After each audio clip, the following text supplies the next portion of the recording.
Žinot, kartais tai būna, kad žmogus save gražina, tobulina, bet vis tiek atrodo prasčiau.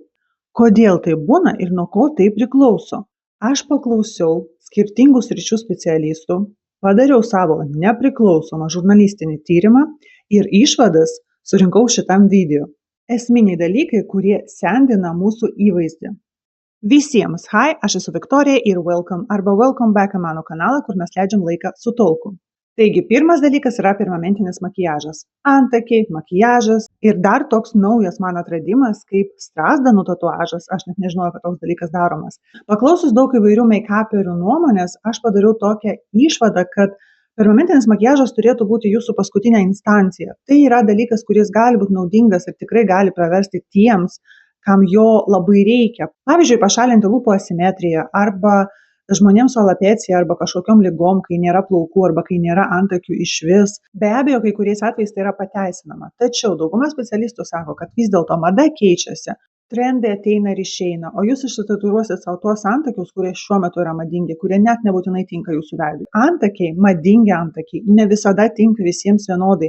Mūsų visų veidai yra unikalūs, individualūs. Vienoms tinka storesni antakiai, kitom tinka plonesni antakiai. Vienų veidams išvis nereikia ryškių antakių. Kai kurie yra gimę su tankiais antakiais ir jie labai organiškai atrodo ir puošia jų veidą. Tokie žmonės dažniausiai netgi kai išpešioja savo antakius atrodo prasčiau ir kai ataugina savo natūralius antakius grįžta į savo gražesnį, natūralesnį grožį. Todėl net jeigu jūs apsisprendėt vis dėlto tatuiruoti antakius, pasirūpinkit tuo, kad jūsų specialistas, tas meistras, kuris darys jums jūsų antakius, parinktų juos gražiai būtent jūsų veidui. Prieš darydami antakius paeksperimentuokit, padažykit antakius skirtingom formom. Jokiais būdais neikit pas meistrą, kurių darbai atrodo labai nenatūraliai ir jūs matot, kad tai jums netiks. Be abejo, jeigu jums pasiseks rasti meistrą, kuris padarys jums tinkamą formą, jūs atrodysit gražiai. Prieš priimdami šitą sprendimą, paeksperimentuokit su savo išvaizda, pažiūrėkit, o gal jums ir nereikia šitų antakių, gal jūs galite atrodyti kaip, pavyzdžiui, šiuo metu populiari aktorė Mia Goth, ji neturi antakių ir tai yra jos įvaizdis, netgi kai jai daro profesionalius makiažus ir fotosesijas, nieks jai net nepaišo tų antakių, čia yra jos tiesiog įvaizdis, gal jūs irgi vienas iš tų žmonių, gal jums ir nereikia šitų ryškių antakių. Gerai visą tai apsvarstykit prieš darydami šį pirmamentinį sprendimą. Nes ypač antakiai turi labai didelį įtaką mūsų veidui, gali pakeisti mūsų visą įvaizdį kardinaliai. Aš internete mačiau daug spekulacijų, kur kalbama apie tai, kad Nina Dobrev pasidarė daug plastinių operacijų ir dėl to dabar jos veidas atrodo kardinaliai kitaip, tačiau aš pamačiau irgi kažkokį amerikietišką make-up artist, kur pasakė, kad iš esmės ji tiesiog parinko savo netinkamą antakių formą. Ir kai ji paima jos šiuolaikinės nuotraukas ir padaro Photoshop'uje antakius tokius, kokius jinai turėjo, kai buvo jaunesnė, ji realiai atrodo taip pat, kai buvo jauna. Todėl antiek netinkamai parinkta, jai gražu, svarbiausia, kad jai gražu, bet realiai jos visas įvaizdis su šitais naujais antakiais atrodo pavargęs ir išsekintas. Jeigu jūs norit permanentinio makiažo, be abejo, kas aš tokia, kad jums neleis, tiesiog įsitikinkite, kad jūsų meistro grožio supratimas sutampa su jūsų grožio supratimu. Kitas dalykas yra be galo populiari procedūra, operacija visam pasaulyje, tai yra buccal fat removal, kai pašalina riebalą, tą vaikišką baby fat iš veido, iš skruostų ir padaro žandus labiau įkritusius ir skruostikaulius labiau išryškintus. Ir ši procedūra, aš suprantu, kodėl kai kurios panelės nori tai padaryti, nes tai pašalina iš jūsų veido tą baby face išvaizdą. Ypatingai aktorės, žinoma, kartais jos nori tiesiog atsikratyti savo vaikiško įvaizdžio, nustoti vaidinti paaugles ir gauti kažkokių labiau tokių suaugusių, subrendusių moterų vaidmenų. Mano labai mėgstama aktorė šiuolaikinė Anya Taylor-Joy, kuri mano manymu labai graži ir jos veidas bet kuriuo atveju yra labai gražus, bet ji turėjo tokius žandukus ir specialistai sako, kad nesvarbu netgi numetų svorio, aš žinau, kad jie truputį numetė svorio ir šiaip truputį, aišku, suaugo ir subrendo, vis tiek matosi, kad ten yra kažkas atlikta, pašalinti galbūt tie buccal fat, tokiu būdu jos veidas atrodo dar labiau dramatiškas. Aš suprantu, kad jos karjeros keliai, tai tikriausiai jie atveria daugiau naujų galimybių. Tačiau jeigu jūs nesat Hollywoodo žvaigždė, aš patarčiau nešalinti šito babyface riebalo, palikti savo žandus.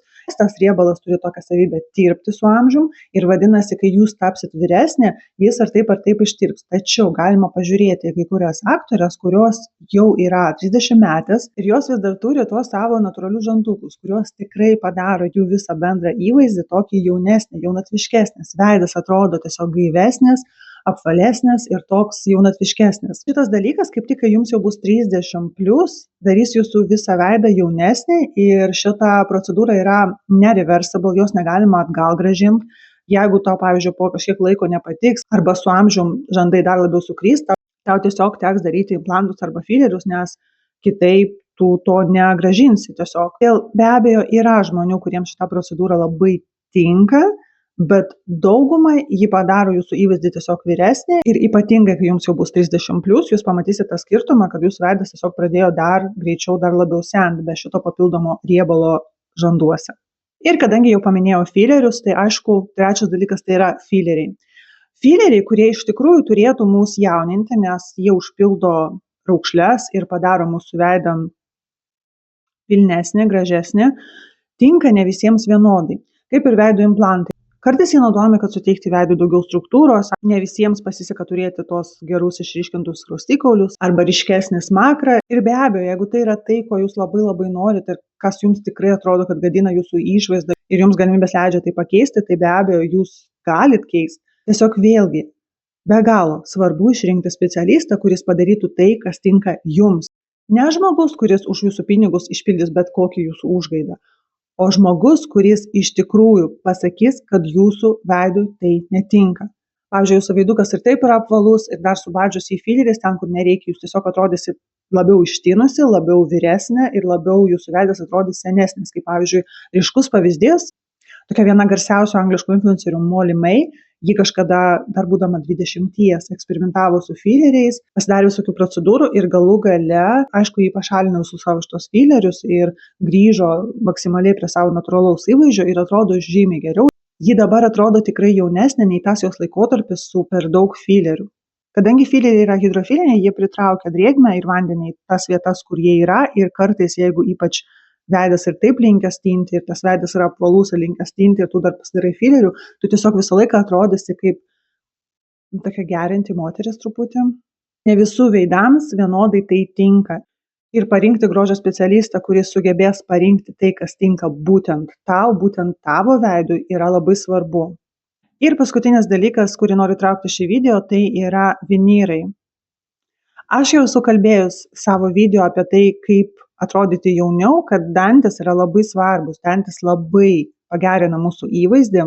Graži, balta šypsena, tai be abejo yra labai gražu, bet vinyrai, kurie atrodo labai dirbtinai, kur akivaizdžiai matosi, kad dantys yra padaryti, tai visada gadina jūsų įvaizdį, tai visada prideda jums metų. Neturiu jokio smerkimo ir kartais žinau, kad situacijų būna skirtingų. Kartais nenatūraliai atrodantis dantis, kai kam yra galbūt vienintelė išeitis. Tačiau, jeigu pas jūs yra galimybių, stenkitės vengti kuo ilgiau dirbtinių vinyrų. Tarp kitko, vėl mano paminėta Molly May, kažkada tas laikotarpis, kai ji turėjo daug filerių, ji taip pat buvo susistačius vinyrus, kurių paskui atsikratė dėl to, kad jai tai irgi pridėjo metų. Man asmeniškai susiklosto toks įspūdis, kad ji atrodė kaip prisižiūrinti 40 metų, kuri labai gerai atrodo savo amžiui. Bet ji tuo metu buvo 20-metė pana. Todėl tiesiog pasimokinkit iš kitų klaidų ir jeigu jūs netgi norit kažką daryti su savo dantimis, išsilygint, gal pabalint, gal jeigu jums ten kažkur kažką reikia patobulinti, galima padaryti tą estetinį plombavimą. Tiesiog venkit tų tokių visiškai dirbtinų vinyrų, nes tai bus tai, kas gadins jūsų įvaizdį visiškai. Pasidalinkit savo patirtim, kas kada nors gadino jūsų įvaizdį, ką jūs turėjot, dėl ko paskui pasigailėjot ir galvojot, o Jėzus, dabar žiūriu senas nuotraukas ir galvoju, aš blogiau atrodžiau, aš atrodžiau seniau, nei atrodau dabar. Ir net nesuprantu, kodėl man niekas iš aplinkos nėra pasakęs, kad tai visiškai gadino mano išvaizdą. O gal kažkas sakė, bet jūs jų neklausėt. Ačiū visiems, kas pažiūrėjo šį video iki galo, nepamirškit spausti patinka, tai yra nemokama, jums nesunku, man malonu, tai be galo padeda tokiam mažam kanalui kaip mano. Taip pat labai rekomenduoju pažiūrėti šituos video. Visiems bye!